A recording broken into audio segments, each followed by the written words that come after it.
Ang ating bombo news analysis, inaprubahan kamakailan ng Kamara ang panukalang 6.7 trillion pesos na national budget para sa taong 2026.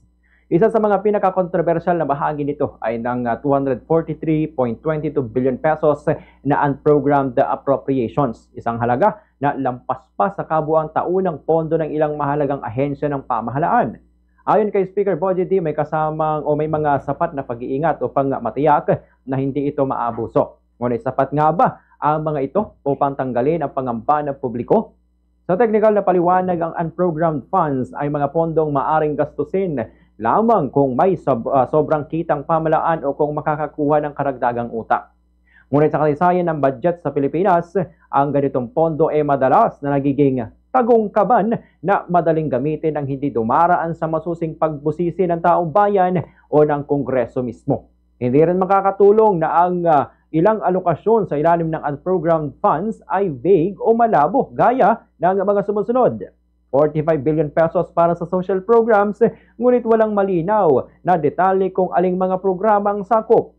97 billion para sa foreign assistance projects na hindi naman tiyak kung ano-anong proyekto ang mga ito. At ang halos 50 billion pesos para sa revised AFP modernization program na sa kasaysayan ay hindi rin ligtas sa issue ng overpricing at kakulangan sa transparency.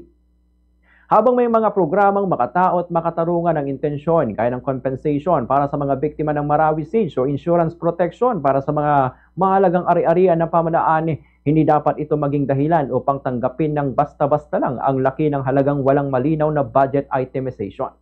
Tama lang na manawagan ng mga civil society groups, media at mga ordinaryong mamayan na bantayan ng paggastos sa unprogrammed appropriations.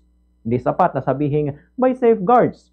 Kailangan malinaw, detalyado at may pananagutan ng bawat pisong inilaan sa budget o mga programado man o hindi.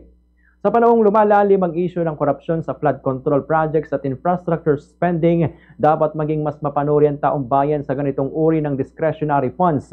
Sabagat sa bawat pisong walang malinaw na destinasyon, naroroon ang panganib ng katiwalian at pamumulitika. Ang tanong, handa bang ipaglaban ng pamahalaan ng tunay na bagong panahon ng transparency o muling mananatili ang pondo sa dilim na malayo sa mata ng sambayanan?